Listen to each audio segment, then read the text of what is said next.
I'm trying to decide which boat to get for the Golden Globe race.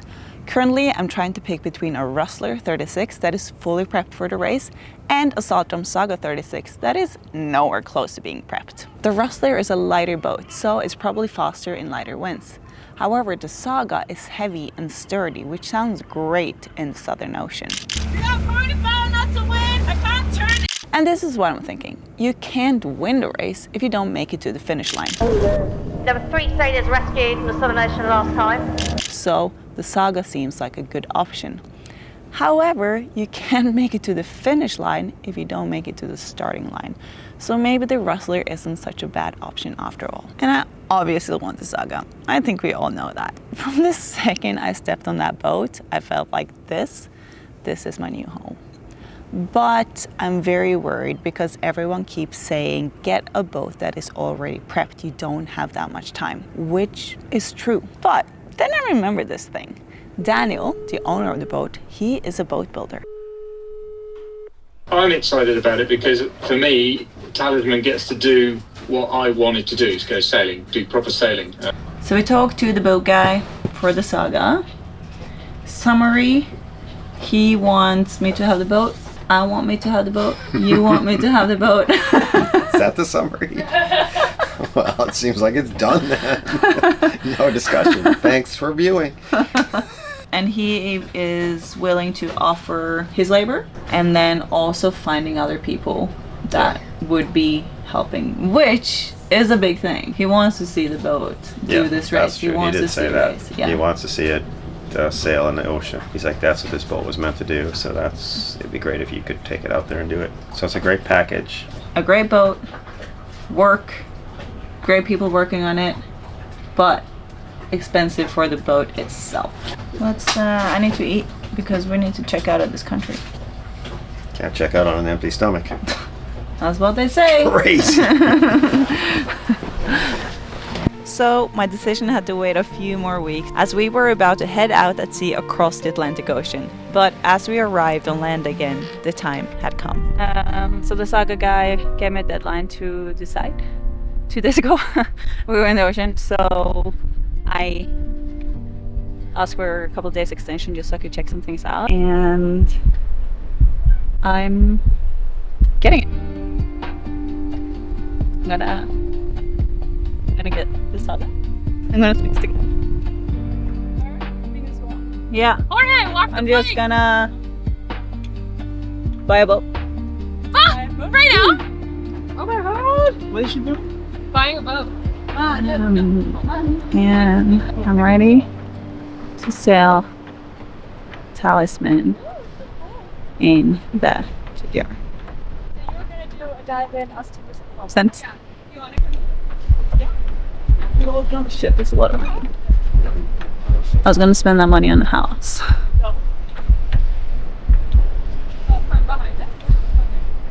Instead of buying a boat. Okay, I'm gonna jump into the water.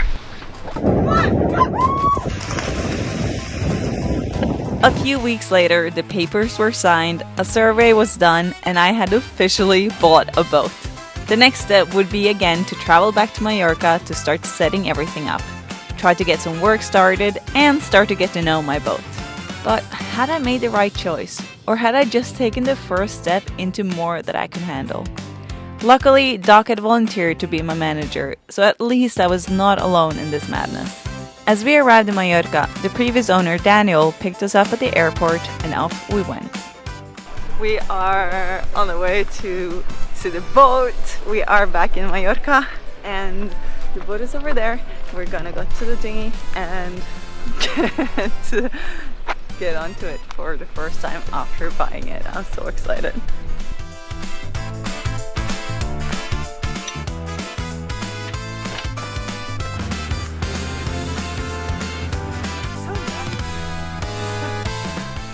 Getting on your boat for the first time? Yes.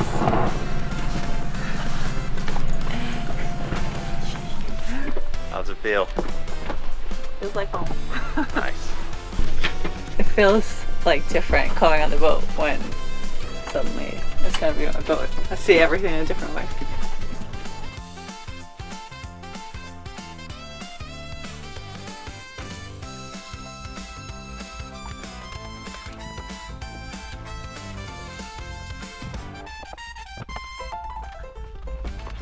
So can you tell me a little bit about the history of this boat? Right, so this boat was built by two brothers, and they had a yard in Plymouth called Scantlebury and Sons. And as far as I'm aware, this was the second to last boat built for each of the brothers, and then they retired.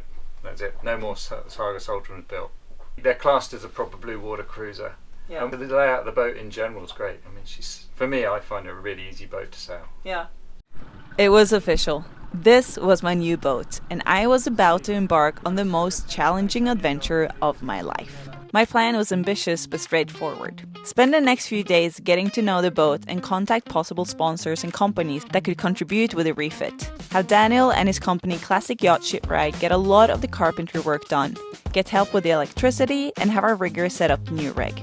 All of this in the next couple of months, so when I was back after sailing ripple effect was over, I could start sailing and really get to know the new boat properly. So with that plan, the next morning we headed back to the boat to start making a list over everything we needed to get done. It would be a race against time to get everything ready, so no time to lose.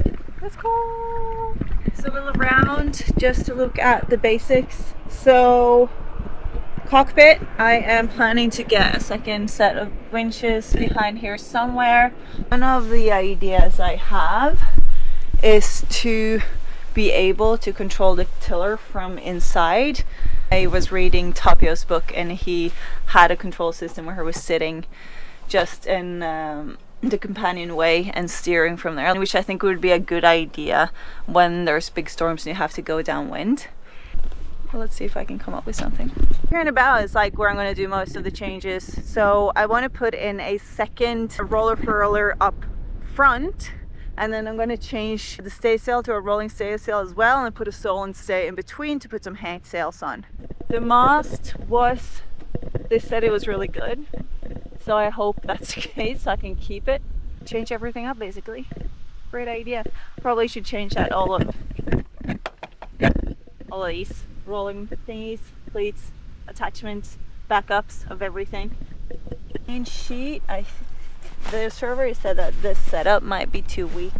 What I think we will do is to move it a little bit further aft, set it here, and then set it up in an A shape so we have one line going this side, one to the other, so I can move freely, and then it also kind of works as a boom brake and I can control the boom better. I'm also going to swap out this one, the boom wing. I don't want a hard one because I don't think it's strong enough for the Southern Ocean, so I'll swap that out for only line so it's stronger and more flexible. Now the boat has a staysail on a boom. I'm going to get rid of the boom, that's for sure, and get a furling staysail instead. So that's something that needs to be installed. I never sailed with a staysail on a boom before. All standing running rigging will be swapped, but it's good for now. So I'm not worried about sailing with this for right now, but I do. This will be good for Southern Ocean. So this random guy just came rowing over. He told us that right over there, the sister ship of Joshua is anchored. Joshua is the boat Bernard Moutessier used in 1968 when he entered the original Golden Globe race. However, he didn't finish the race. He just kept on sailing another half lap around the world and ended up in Tahiti. So, of course, we had to take a tiny break to check it out before getting back to work. Welcome inside! Not gonna do a lot of changes inside. A lot of people remove their fridges because they weigh a lot, and then you can use that space for storage instead. I might remove one of them and keep one. But it would be nice to be able to have cold things, even though in the Southern Ocean that won't be a problem. I might have to change all of these to make sure they are super duper watertight and strong for the Southern Ocean. I'm gonna check all the electricity and make sure that is run properly, or if I need to change it. Need a new SSB radio, new VHF. I'll install some more solar panels as well to make sure I have enough electricity for charging all my cameras. The head, I will definitely keep it. And a million other things that I don't remember right now. Obviously, I need to get everything checked, make sure everything is okay. But welcome to my house. It's not a house. Welcome to my home. Later that day, I got a rigger over to visit. We went over the boat and my plans together to figure out what was actually plausible and a good idea to do. So we just talked to the rigger. He came out to the boat, went through everything, which was very nice. He had a lot of insight and ideas and experience, which was really cool. He was questioning some of the ideas that we originally had, which made me question some of the ideas. So I had to go back to think about what I want to do, because he had like, you know, you need to make it simple and you need to make it good and strong, which sounds like a friggin' good idea to me.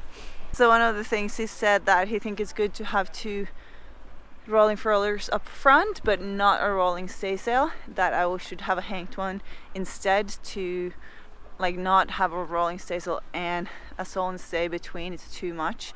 One of the things that he mentioned that I really liked is that when I have the 2 foresails up front and I'm sailing not downwind, so I'm just using one at a time, I have one that is good up to say 14 knots of wind. When it's higher than that, I just swap it for the other one, because then I don't have to reef the sail. I can just swap it so it keeps the shape, which is great. And then when that one is too much, I drop that and only use the staysail, and that can be good up to so the Yankee or whatever sail is good up to 25. Too much, drop, only staysail, good up to 40. But I do like that idea, and I just gotta give it a little think. I'm sitting here making a list of everything that needs to be done on the boat, and when and how and where and by who, and I've gotten to 85 items on the list so far, and it's probably going to be more as I keep working on it, but it's good. We're heading out to sail for the first time on the boat. I'm so excited. It's a great day. Sun is shining. It's beautiful. It's gonna be amazing.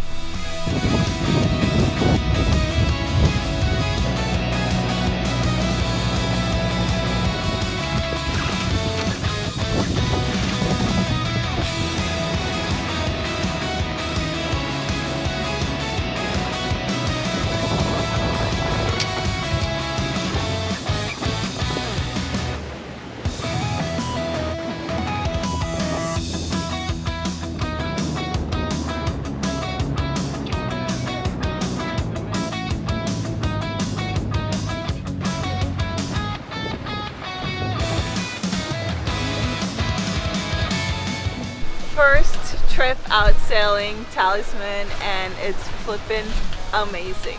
I mean, the conditions are perfect. We got wind, we got sun. The boat is just moving so well through the water. This is great. Like, I can't wait to sail around the world like this. And when we put on the wind pilot as well, like, it's so smooth. It's so easy. And this is gonna be a breeze. Joking, it's not.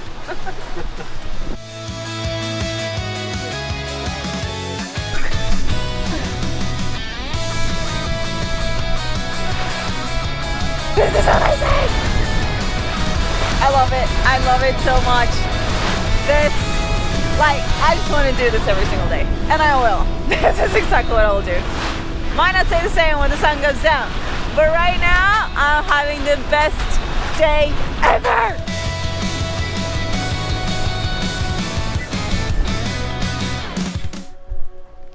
The more time I spend on this boat, the happier I get.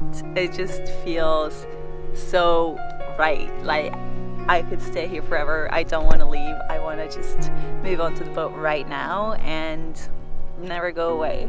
Maybe I should just skip to GGR and stay here forever. Sail around Mallorca, live my best life. Doesn't sound too bad if you ask me.